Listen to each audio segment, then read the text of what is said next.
Está seguro? Ben, moi bons días a todas e a todos, moitas grazas por estar aí.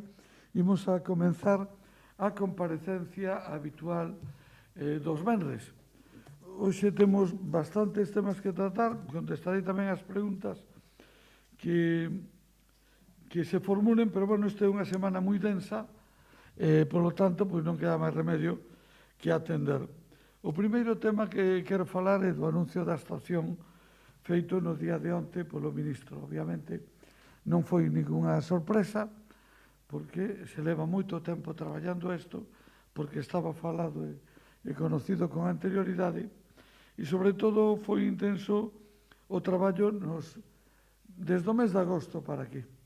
Moi intenso porque primeiro se conseguiu que se integrara dentro dos fondos europeos, a continuación que se incorporara dentro do proxecto de lei presupostaria, ou en paralelo as dúas cousas. Tamén se aprobou o proxecto técnico, que, se non me equivoco, quedou aprobado no mes de xaneiro ou no mes de decembro, pouco despois da aprobación dos orzamentos xerais do Estado, no que se contemplaba a dotación presupostaria. E, por último, houve un tema no que se leva traballando basicamente os 4 últimos meses, ou 5 últimos meses, que é sobre o tema de adenda convenio e, ao final, non convenio. Inicialmente se plantexaba facer unha adenda ao convenio para levantar a cláusula que establecía que non se facía a estación hasta que non houbera os 3,5 millóns de viaxeiros. Depois se entendeu que era mellor asignar un convenio novo e, por último, a decisión do ministro, a proposta da directora xeral de Adif, da presidenta da Adif, é que non hai convenio. Bueno, é a mellor e a máis rápida das solucións. Precisamente, parte do problema que tiña o convenio é que o convenio tiña que ser aprobado pola Avogacía do Estado, tiña que ser aprobado polo Ministerio de Facenda, tiña que ir ao Consello de Ministros, tiña que repetir ese mesmo proceso na Xunta e ir ao Consello da Xunta, e tamén tiña que vir ao Pleno da Corporación. Pois o non convenio é o procedimento máis rápido de todos e, efectivamente, é perfectamente viable que non se faga convenio por dúas razóns. Unha, pola consideración de que o convenio anterior está afinado desde o mes de outubro do ano pasado, desde o mes de outubro do ano 2020, e, en segundo lugar, porque a DIF dispón da totalidade dos terrenos necesarios para a construción da nova estación e, en terceiro lugar, porque a financiación vai correr con cargo en exclusiva aos orzamentos xerais do Estado e os fondos europeos Next Generation, é dicir, os 33.587.305 euros serán financiados con cargo a esos fondos. Eu, en todo isto, quero agradecer, desde logo, enormemente a atitude receptiva por parte do ministro, pero quero deixar unha constancia e un reconocimento especial ao traballo desenvolvido por Isabel Pardo de Vera, a presidenta da DIF.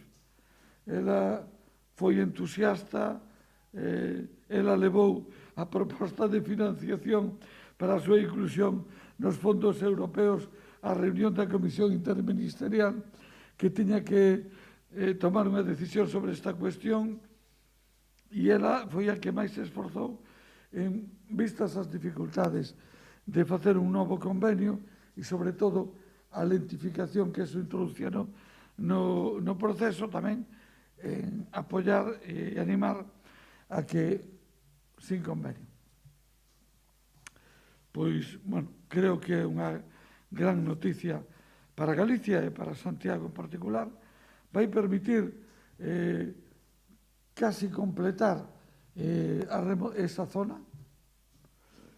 Con estos 33.587.000 euros, aproximadamente se levarán invertidos 72 millóns de euros na posta en marcha da intermodal. Teño que decir que 72 millóns de euros son moitos cartos, pero no contexto global non é unha cifra que se poida considerar nada excesiva. Lóxicamente aquí colaboramos todos. A DIF financiará estes 33.587.000 euros, máis outros 18 millóns que puxo anteriormente para o condicionamento das vías de tren e para poder recibir o tren de alta velocidade, máis outros 2 millóns que aportou para a obra da pasarela. O Concello paga as expropiacións, aporta os terrenos necesarios para a construción da estación de autobuses,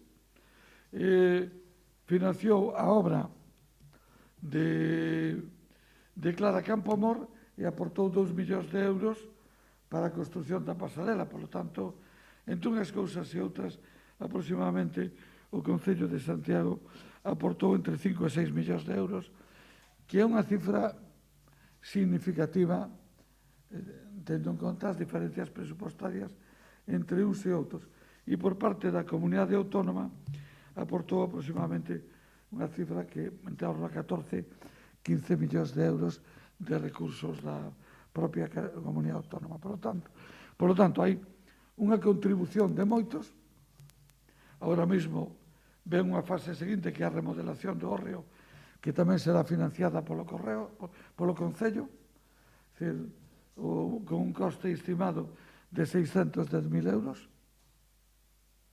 A remodelación do hórreo para a integración da pasarela e para facilitar os fluxos peoniles en relación ao centro da cidade.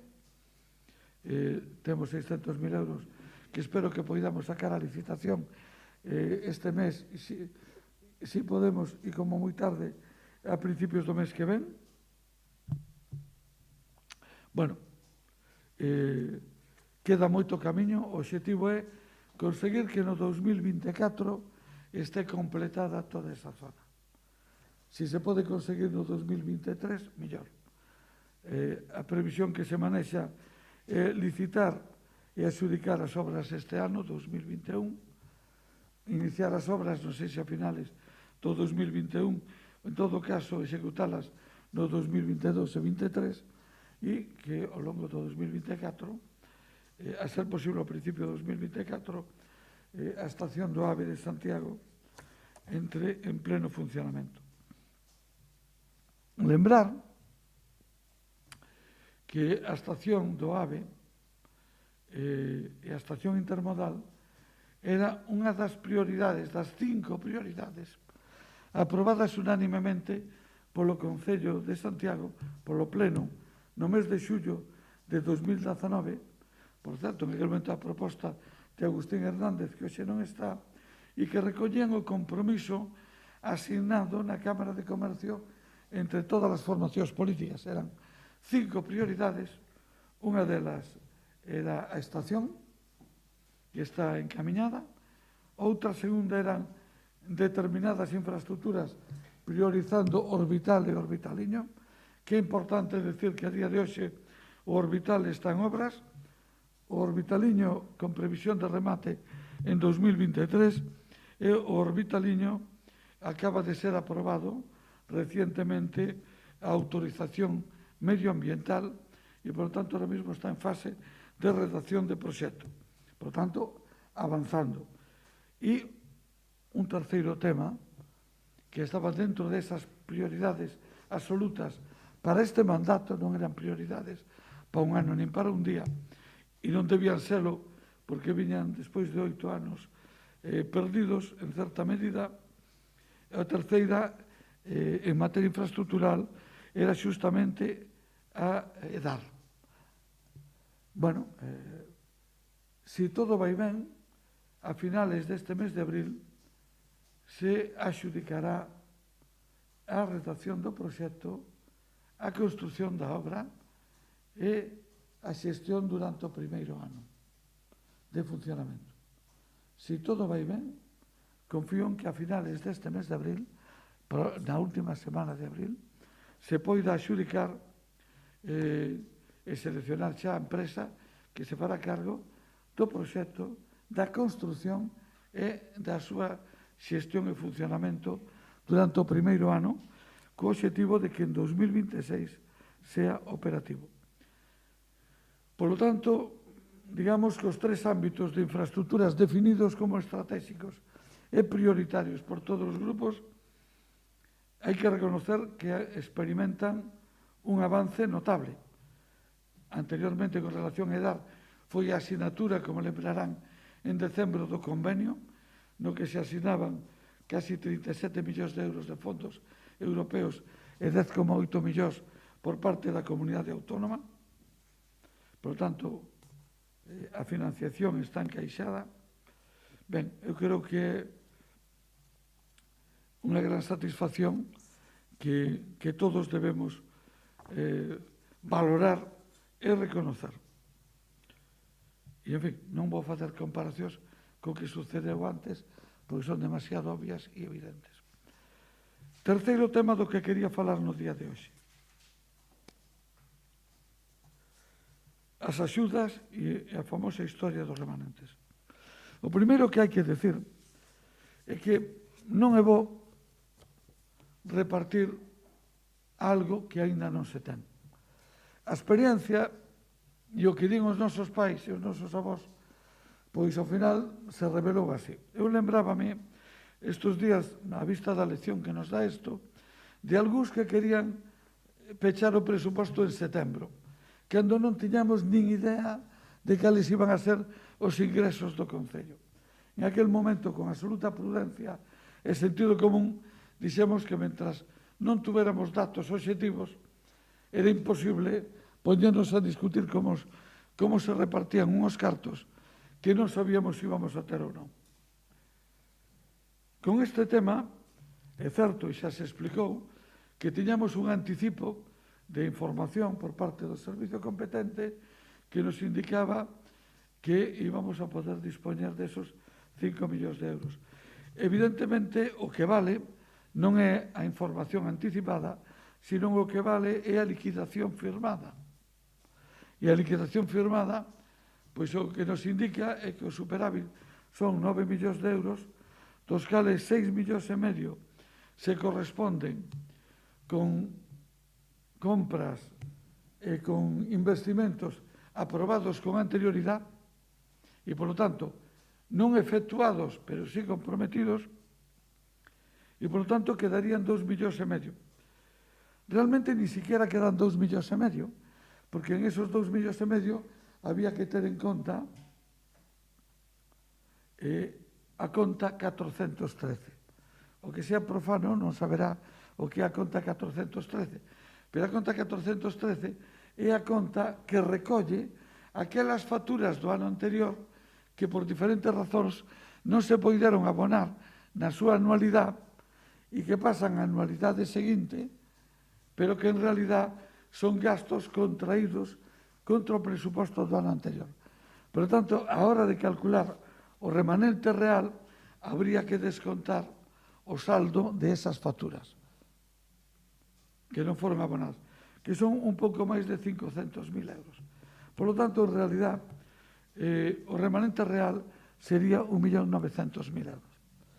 A vista desta situación, por parte do goberno local, comprendendo que isto xenera unha decepción para todos nós, para os que máis, para o propio goberno, decidimos que esos 500 e pico mil euros, máis outros 200.000, máis de unha sentencia que é bastante anterior á nosa época, concretamente tamén anterior a Compostela Aberta, que os asumiremos con cargo ao presuposto ordinario de 2021, co fin de, digamos, afloxar a carga sobre esos 2 millóns e medio de euros. En este sentido, na reunión que tuvemos a semana pasada, na primeira, les propuxemos aos grupos que compoñen a Corporación Municipal, que salvo noso, constituyen unha oposición, a oposición dúas cousas. Unha era a celebración dun pleno extraordinario o día 16 de abril para o reparto de remanentes e outra, unha proposta de reparto de remanentes que incorporando as cantidades que viñamos arrastrando do ano pasado, darían lugar a isto que vos vou a pasar agora. Esa foi a proposta que se pasou, por favor, podes darlle unha copia a cada un. Teño só 4 copias.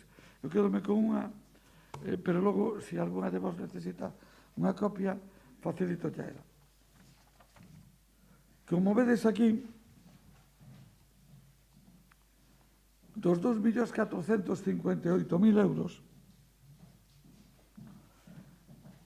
2.458.929,07, propoñíamos destinar 2 millóns, un pouco máis do 80%, para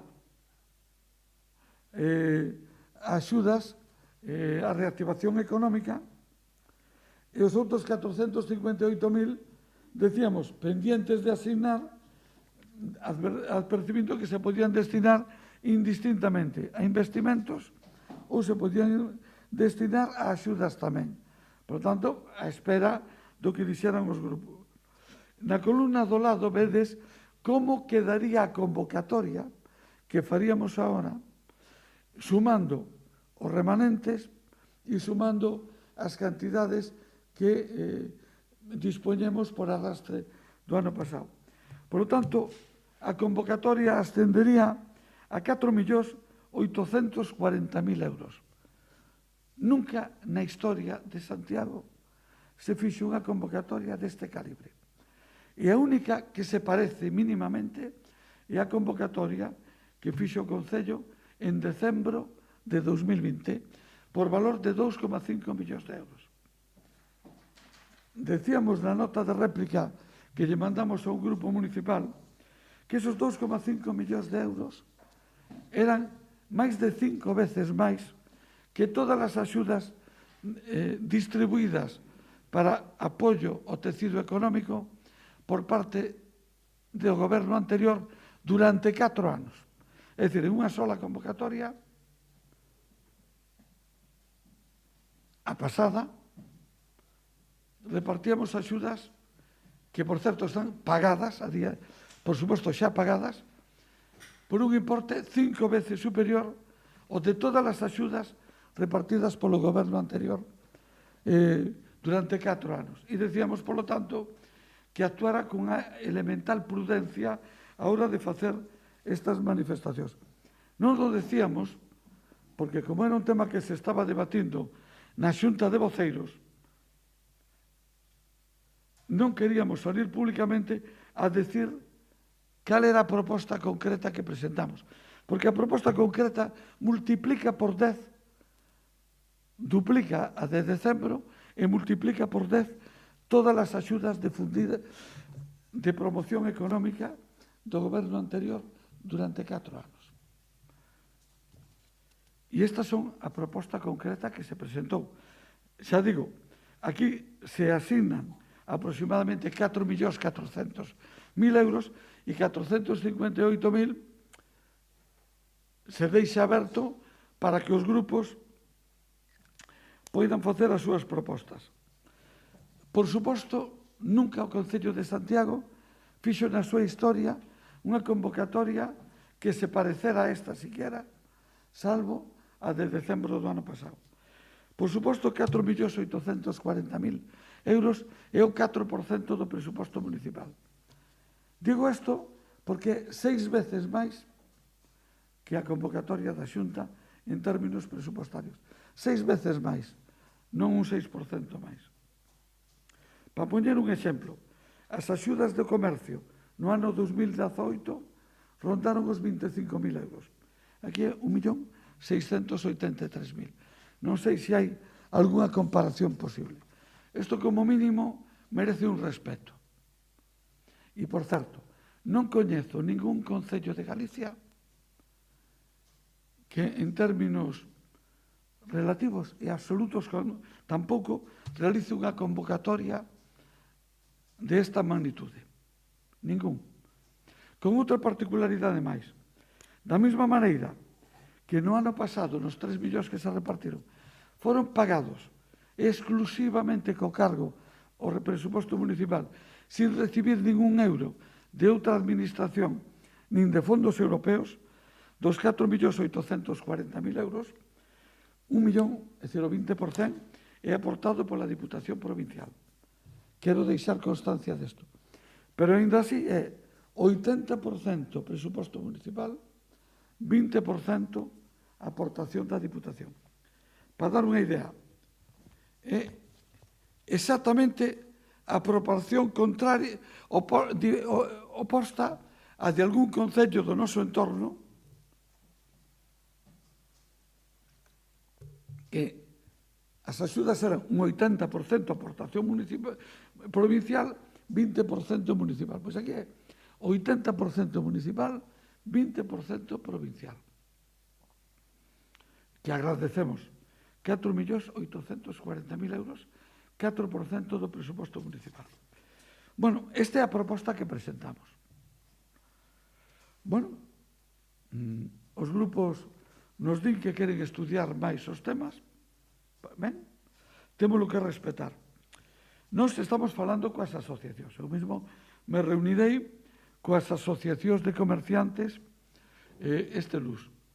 Hai un tema que é importante, que é a urxencia de sacar a convocatoria.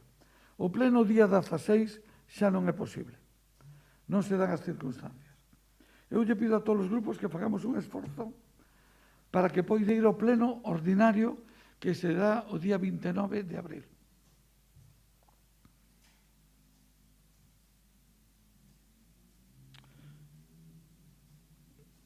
Sobre esta proposta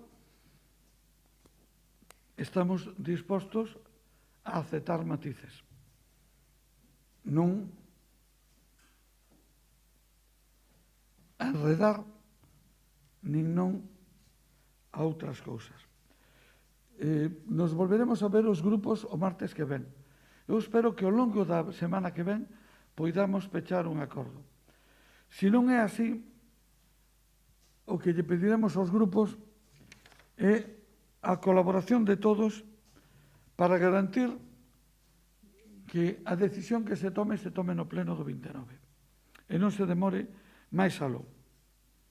Pero claro, para que se tome a decisión no pleno do 29, a proposta ten que ser dictaminada pola Comisión de Facenda o día 26.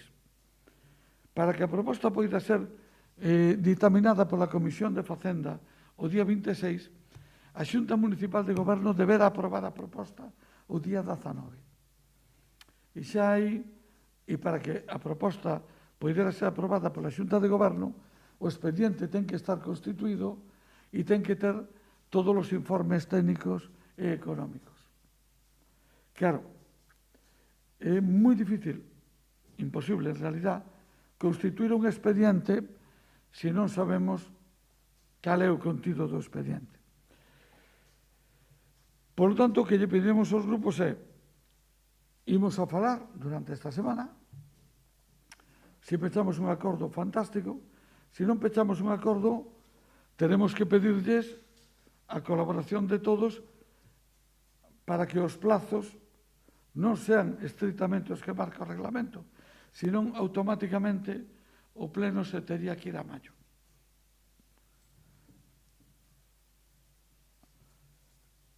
Tamén nos cabe unha solución ao goberno, que se vemos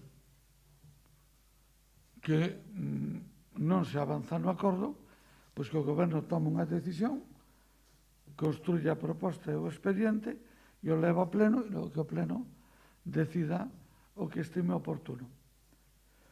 Con absoluta franqueza, eu con 4.840.000 euros sobre a mesa para axudas aos sectores económicos, non se me pasa pola cabeza que isto se poida demorar moito tempo,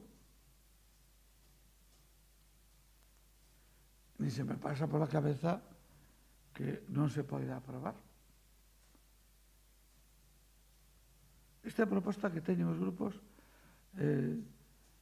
desde que día se lles entregou, cando tuvemos xunta de voceiros. Tuvemos unha martes e outra semana pasada, desde a semana pasada. Esta proposta a teñen os grupos políticos desde a semana pasada. Bueno, isto é o que teñen sobre a mesa. Digo porque se están dicindo e vertendo cousas desde o meu punto de vista, de forma absolutamente moi injusta, desproporcionada e sin coherencia, e en cambio se está ocultando isto, que é a proposta real que tiñan todos os grupos sobre a mesa. Non todos os grupos fixeron ese tipo de declaracións. Desde logo, non coñezo ningún concello gobernado polo Bloque, nin polo Partido Popular, non digo por Compostela Aberta, porque non goberna ningún, pero tamén dos gobernados por afines a eles, no noso entorno, que saquen un programa de axudas que nin siquiera se poida comparar con este. Que o teñan sobre a mesa.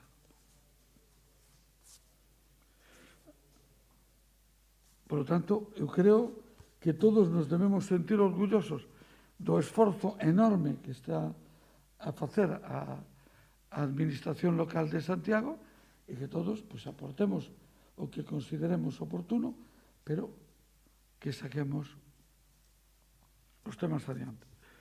E, desde logo, que os saquemos o antes posible.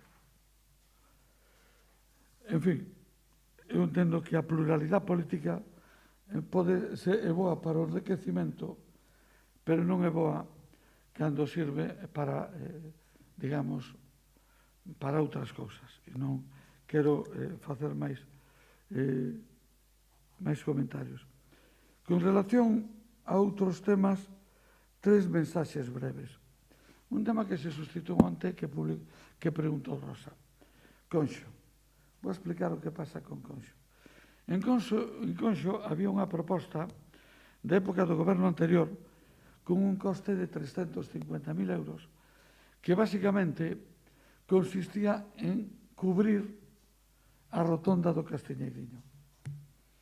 Esa proposta, primeiro, 350.000 euros comparados cos 40 millóns que vai a costar o Orbital e o Orbitaliño, cos 33 millóns da estación do AVE ou cos 60 millóns da EDAR, é evidente que estamos en unha magnitud bastante diferente, alo menos desde o punto de vista presupostario, con 350.000 euros.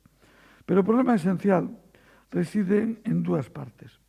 Por un lado, que por parte dos técnicos de Fomento non están de acordo con cubrir a rotonda, porque entenden que desde o punto de vista da seguridade de producirse un accidente abaixo podía ter graves consecuencias.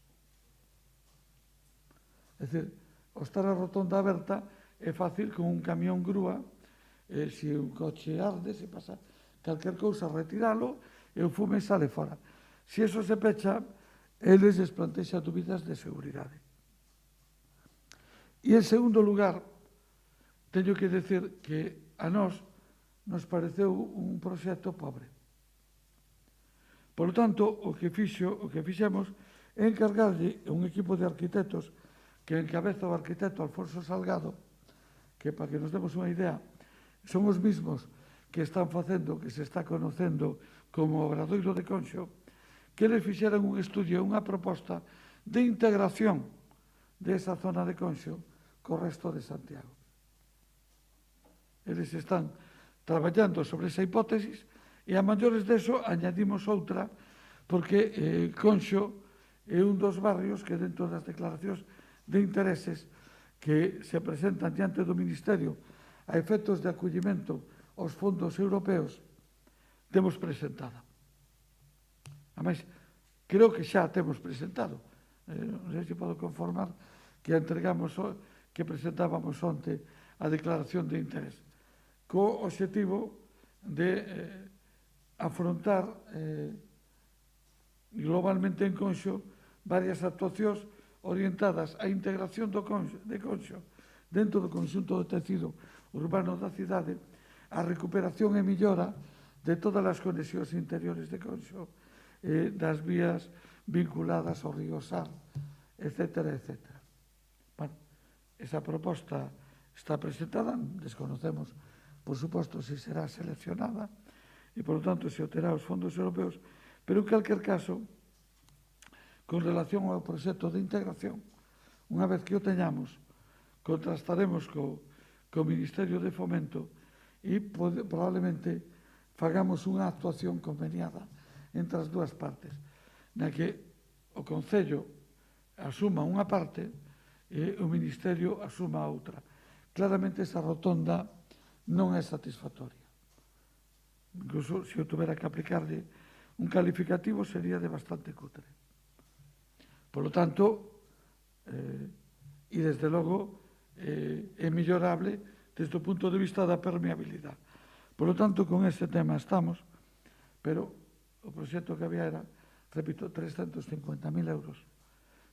Non me parece que estemos falando de proxectos equivalentes orbital-orbitaliño, 40 millóns, estación do AVE, 33 millóns, e dar 60 millóns desde o punto de vista dos proxectos estratégicos de ciudad.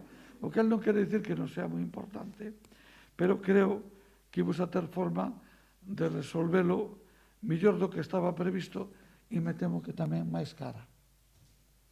Non creo que as solucións sean máis baratas precisamente que as que se estaban habilitando. Non, ainda non podo falar hasta que non teñamos os proxectos. Home, iso sí. Máis do previsto, eso é evidente. Eso é evidente.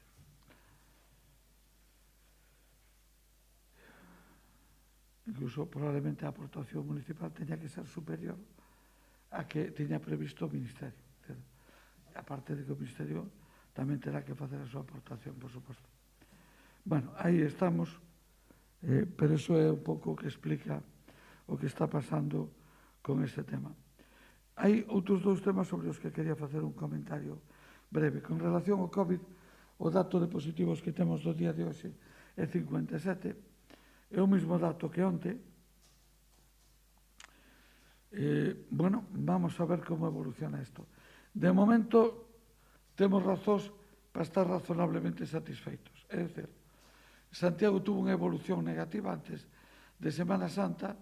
Nos días posteriores a Semana Santa, en principio, os datos levaron a unha certa mellora. De feito, baixamos de 74 a 57 na última semana. Por tanto, é unha mellora que, ademais, tamén se percibe nos datos a 7 días e nos datos a 14 días. Ora ben, a realidade de Semana Santa e de volta de Semana Santa a saberemos aínda a semana que ven. Que quero dicir con isto? Que prudencia absoluta a hora de asumir os datos, prudencia absoluta, e prudencia absoluta debemos seguirla mantendo e responsabilidade no noso comportamento. O gallá se poida abrir máis, pero de momento non é mal resultado que manteñamos o que temos. Último tema sobre o que vou facer un comentario, que é sobre o Imelga. A vista de todo o que se está dicindo, compre reflexionar sobre dúas cousas. A primeira, queremos o Imelga en Santiago? Porque se non o queremos, escoitamos de estar mareando a perdir. Eu, desde logo, quero o Imelga en Santiago. O Imelga é unha referencia de Galicia cara ao mundo, ten un enorme prestixio nacional e internacional e presta servicios moi importantes para ciudadanos que están en situacións de dificultade en un momento determinado. E, por tanto, cando todos necesitamos un servicio que presenta, que justamente necesitamos cando estamos en condicións de dificultade, canto máis perto teñamos, mellor. E, por tanto, debe estar en Santiago. Debe estar cerca dos xulgados? Pois sí, porque o Instituto de Medicina Legal traballa basicamente para a sede xudicial. E, de feito, agora mesmo están nos xulgados. E a partir de aí se ollen cousas que un non dá crédito. Non dá crédito de onde salen, nin que nas di, nin con que intención di determinadas cousas. Non sei que das autopsias. As autopsias fanse nos hospitales, non se fai no Imelga. En fin, hai múltiples teorías. Por lo tanto, o Imelga debe quedarse en Santiago e ese é un tema importante.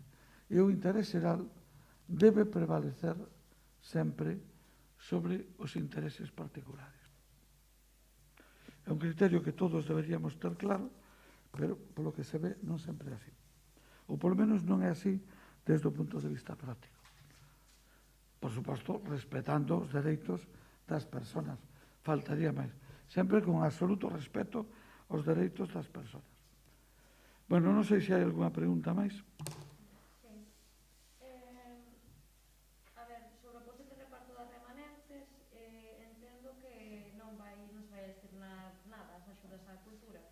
Pero Cultura que quedou prácticamente a cantidade dos 600.000 euros que tiñamos en decembro, quedaron 454.992. É dicir, mentras que, por exemplo, en comercio nos faltaron sobre 900.000 euros, en comercio faltaron 900.000, en hostelería sobraron tamén 243.000, hai que decirlo, que se incorporan ahora, sobre 243.000, sobre 1.600.000.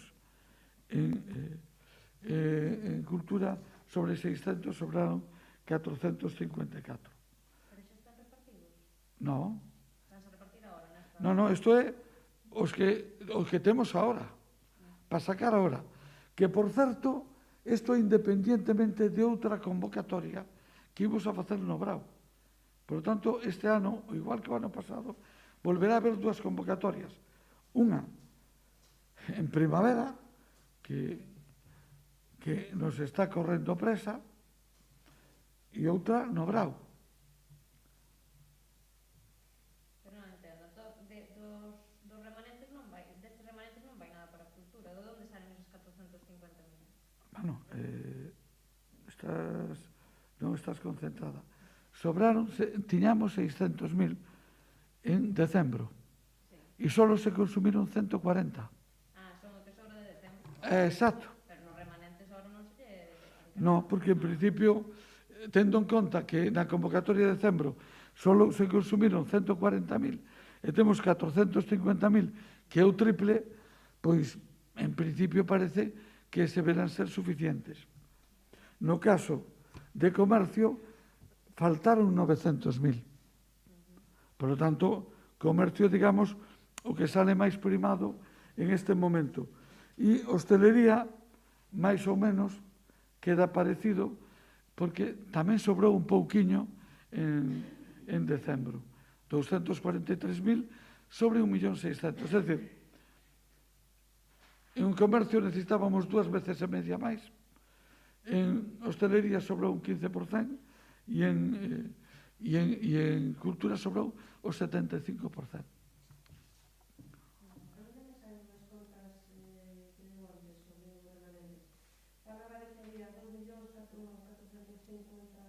Sí. Medio millón tendría que estar estaba xa comprometido con facturas que ainda non se pagaron. Pero que non se descontan aquí. Non, sí, pero tamén nos dieron 200.000 euros dunha sentenza que tamén se vai... Que tampouco está aquí. Claro, pero o que me faltan son eses 200.000 euros. Faltan porque xa non o incorporamos. Vale. É dicir, eso xa incorporamos directamente ao presuposto de 2021.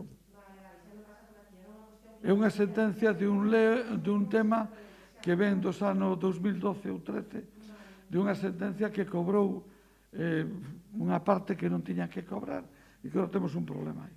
Vale, pero entón, definitivamente, o que quedaría para remanente son estes 2.457.000. Isto é o que temos. Vale. Sí, no, hai que introducir antes os 200.000. Non, eso, os 200.000 e os 500.000 aquí non están. Eso, para entendernos, nos lo comemos con patatas fritas, xa o temos claro. É dicir, por lo tanto, xa non o metemos aquí.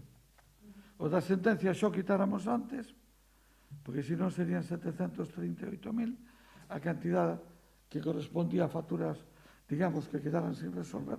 Son 200 e pico mil unha sentencia, 500.000 facturas. A sentencia xa está encaixada no presuposto de 2021 e as 500.000 de facturas, pois as encaixaremos.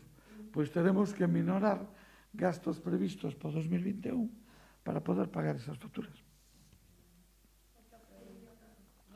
E iso o facemos xustamente para non minorar esta cantidad aínda máis. Pero digo porque parece que se dice, non, é que habría que facer, non.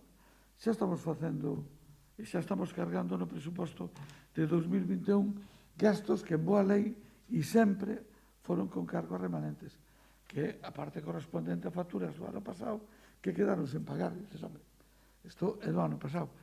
Bueno, pois, xa o quitamos. Vai o presuposto de 2021. Sí, eses 458 dependentes de asignar, no caso de que vayan para investimentos, pode concretar para que investimentos? Iso é un tema que falaríamos cos grupos. Nos dixemos que lles faríamos unha proposta concreta e a temos. Pero si é que se decide que vayan para investimentos. Pero tamén é posible que os grupos opinen que estos 458.000 deben distribuirse incrementando as axudas directas, por exemplo. Bien, non sei o aceptamos, se esa é a súa opinión. E preferimos non poñer unha actuación concreta porque, senón, ao final, a todo o mundo lle quedamos unha situación incómoda dicindo, bueno, claro, é que se ora decides que non fago este tema, que é un tema moi demandado por un colexio, por un grupo de veciños, porque o reparto, pois, mellor ese grupo de veciños se sinten disgustados. Ora, é evidente que se reparten axudas directas non van a obras. Nós o que decimos é isto poñemos sobre a mesa e nos aceptamos que vaya para aquí ou que vaya para ali. Eso é un tema que para a nosa opinión dos grupos pode ser relevante. Un deses proxectos de investimento podería ser a remodelación da rodoviaria da conexión por intermodal? Eso xa está. Eso xa está nos remanentes, forma parte do comprometido do ano pasado. Xa está aí. Eso xa está aí. Está nos 6 millóns e medio de euros. Exacto, eso está aí. É dicir, nos 6 millóns e medio tes cousas como a remodelación da Avenida de Asturias. Que pode haber quen diga, bueno, pues que non se faga bien. Bueno, é un tema delicado porque quere dicir que 10.000, 12.000 personas que pasan cada día por ali, pois terían que sufrir as consecuencias de esa decisión. Pois se se destinan a outra finalidade, non se fai esa actuación, é evidente. Pero unha das actuacións é o tema do río, precisamente, das que están incluídas nos 6 millóns e medio. Sí. O de? O radar de Conxe. Se pensan facer algo con el, logo visto que 72 días... Mira, xa, pero mira unha cousa. Se hai 16.000 vehículos denunciados por ir a máis de 68 con 25 km por hora, a pregunta é a seguinte: é correcto o límite de velocidade de 50 km por hora? É correcto ou non? Non só é correcto, sino que é un imperativo legal, porque é unha zona urbana e hai un límite por lei de 50 km por hora. Por certo, límite que non pon o Concello, porque esa vía é propiedade do Ministerio de Fomento e, por lo tanto, quen define os límites máximos de velocidade non é o Concello. Por tanto, o problema que temos que pasar é se hai un límite que todo o mundo se pode saltar e cal é o límite que se pode saltar todo o mundo. Volvo a repetir, o radar cando estuvo a 68 km por hora. Creo que era 68 con 25. Ora, hai vehículos que foron denunciados por ir, e non poucos, a máis de 100 km por hora en unha zona limitada a 50. Por tanto, cal é a proposta? Impunidade.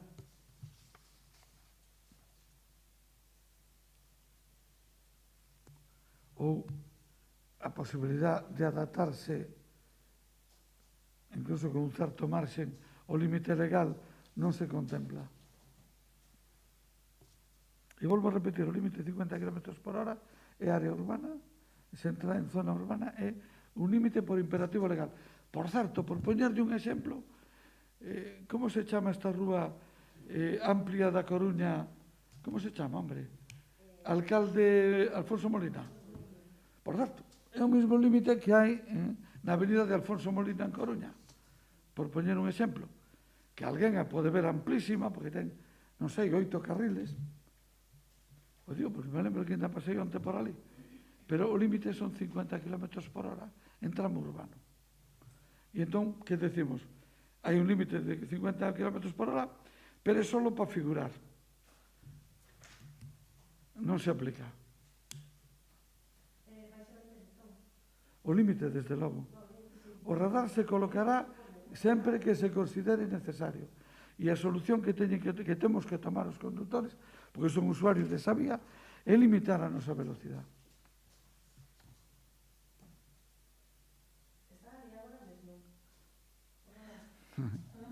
Non vou contestar. Non vou contestar esa pregunta.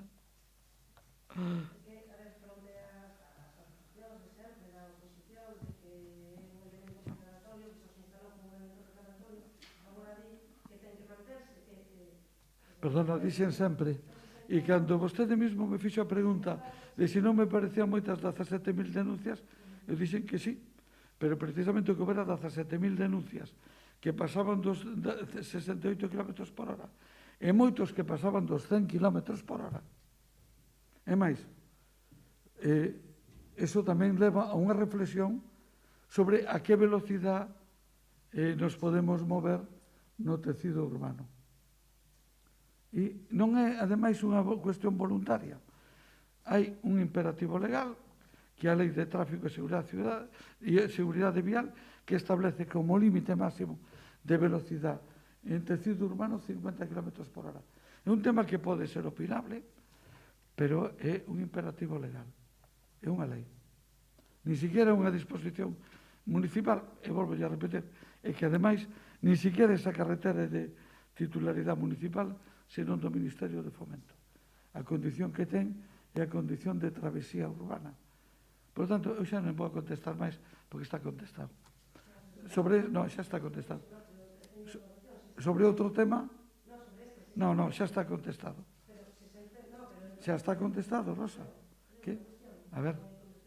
Se se entende que é necesario, porque se está accedendo, que se vai a moita velocidade, por que dende setembro non volvemos a dar ali, que é o que se desprende... Entón, por que me pregunta se está... Por que me pregunta se está ou non está? Mire, os radares son rotatorios e se moven. E, por tanto, en cada momento están donde estimo máis oportuno. Eu non llevo a contestar máis sobre esta cuestión. Se ten outra pregunta a faga sobre outro tema, se non, non. Entendo que xa contestei sobradamente o que era cualitativo. Pregunta Ramón de Nacero. Polas escaleiras que dan acceso a pasarela da intermodal e que invaden boa parte da acera e que non deixan pasos peóns, e se contemplaría modificar estas escaleiras na Rúa do Oro. Vamos a ver, eu creo que iso é unha solución que casualmente non a fixo o Concello, é unha solución que fixo a Consellería de Política Territorial, ainda que a rúa é municipal, e que veu derivada do desnivel que hai entre a pasarela e a propia Rúa do Hórreo. Bueno, é unha solución, en fin, non a vou a calificar. En todo caso, iso que pon en evidencia é que é necesario levantar a Rúa do Hórreo. É necesario levantala precisamente para evitar que exista este desnivel e buscar unha conexión axeitada entre a pasarela e a Rúa do Hórreo. Justamente iso é unha das cousas que pon en evidencia que é necesario resolver eso máis alá de que me poida parecer non demasiado afortunada a solución. Entendo que se vai a solucionar cando se humanice esa Rúa do Hórreo. Hombre, é moi importante no momento de humanizar a Rúa do Hórreo. Unha das cuestións que se pretende é resolver esa conexión e subir a altura da Rúa do Hórreo. É unha das cuestións que se vai facer. Bueno, é un dos obxectivos. Eu teño que reconocer que me quedei un pouco sorprendido cando vin as fotos da solución. Dixen, bueno, non sei se habría outra millor, espero que sí, porque, a verdad, é que me quedei un pouco sorprendido da calidad da solución. Paula Cofe, algunha data para saber cando terán o proxecto de integración de Conxo? Home, non sei, cando teñamos o teremos. Mentras tanto non están redactando, se lles encargou este equipo de arquitectos, e en canto teñamos, pois avaliaremos e falaremos novamente con Fomento tamén para que a actuación que lles corresponda levar a eles, xa veremos como se articula, se a levan eles, polo menos que sea coherente, compatible coa proposta técnica que nos consideremos a caída. Sobre a intermodal, pode recordar en que fase se encontra o traslado? Hoxe se produxe todo o traslado dos traballadores, o todo o material para a Ben, estación? o Concello se fai cargo da estación de autobuses, e que intermodal é todo. Da estación de autobuses, en principio está previsto que nos fagamos cargo o día 3 de maio. O cal non quere dicir que non empecen antes xa con todas as operacións de traslado e demais, pero que está previsto que nos fagamos cargo o 3 de maio. É dicir, a comunicación que nos enviou a Xunta está enviada o 5 de abril, pon fecha 3 de maio, bueno, o aceptamos, ainda que o convenio di que será un mes despois de que se poña a nosa disposición. Pero empezará a funcionar ese día? Non lo creo. É necesario, vamos a ver, non recibimos unha estación de autobuses baleira. Sí, bueno, pero non sabía se xa estaba. Non. Teñen que... Outra cuestión é que espero que poidan empezar co traslado antes do 3 de maio para que logo se acorte o tempo. Nos confiamos en que ao longo do mes de maio poida empezar a funcionar a estación de autobuses probablemente hacia finales de mes. Teño que lembrar que as datas que se nos facilitaran a nós con anterioridade de entrega se foron dilatando todas. De feito, a posta a disposición a recibimos o día 5 de abril ás 12 do mediodía por correo electrónico.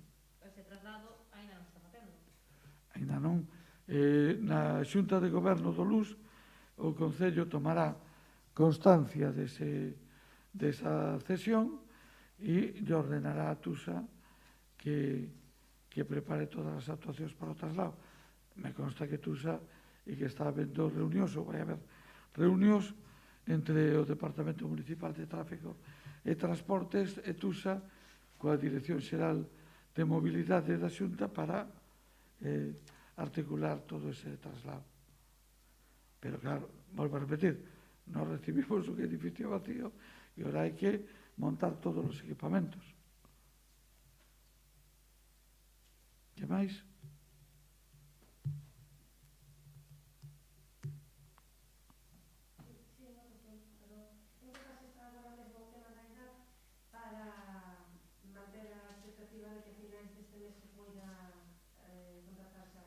Pois están abertas as 4 propostas últimas e están en fase de evaluación técnica.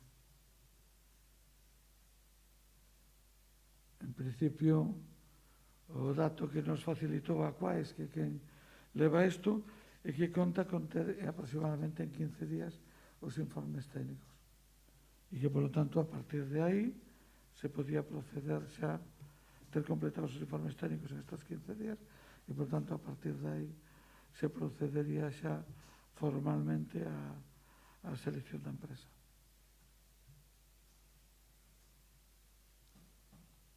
Por tanto, 15 días, como isto se me dixo outro día, pois, bueno, calculo que hacia final de mes poidéramos ter solución. Obviamente, depende de que todos os informes e de que non xurda, digamos, ninguna contradicción ou algunha dificultad. Alguna dúbida sobre estas cifras? Ben, moitas grazas a todas e a todos. Cortamos a conexión.